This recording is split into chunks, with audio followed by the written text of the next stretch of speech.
First అయితే మీలో ఎంతమందికి దేవుడి భోజనాలంటే ఇష్టమో కమెంట్ చేసేయండి.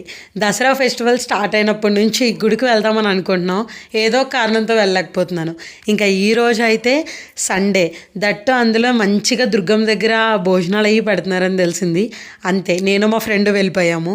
ఇంకా అక్కడికి వెళ్ళిన తర్వాత జనాలు అయితే అసలు ఖాళీయే లేదు, పార్క్ మొత్తం ఉన్నారు. అసలు ఇంతమందిని ఎలా మెయింటైన్ చేశారా బాబు అని అనిపించింది. చాలా ఐటమ్స్ కూడా పెట్టారు. చాలా మందికి తినడానికి కుర్చీలు అయ్యి వేసి, అసలు ఐటమ్స్ దేవుడి ప్రసాదంలోనే ఏదో మ్యాజిక్ ఉంటుంది. తినే కొద్దీ తినాలనిపిస్తుంది అనుకోండి. ఇంట్లో వండుకుంటే అంత పర్ఫెక్ట్గా కుదురుతాయో లేవో తెలియదు, కానీ దేవుడి దగ్గర ప్రసాదం అంటే మాత్రం అది అమృతంలా మారిపోతుంది. ఆ దేవుడు మహిమ అనుకుంటా. ఇంక దుర్గమ్మ తల్లిని అయితే చూడడానికి వెళ్ళిపోయాము. చాలా మంచిగా డెకరేషన్ చేశారు, పూజలు అవి జరుగుతున్నాయి. నాకు తెలిసినంత వరకు మనం వెళ్ళాలి అనుకుంటే అది వెళ్ళొచ్చు, వెళ్ళకపోవచ్చు, డౌటే. బట్ దేవుడు అనుగ్రహం ఉంటే మాత్రం కంపల్సరీ వెళ్తాము. అదే నేను ఎప్పుడు బిలీవ్ చేస్తాను.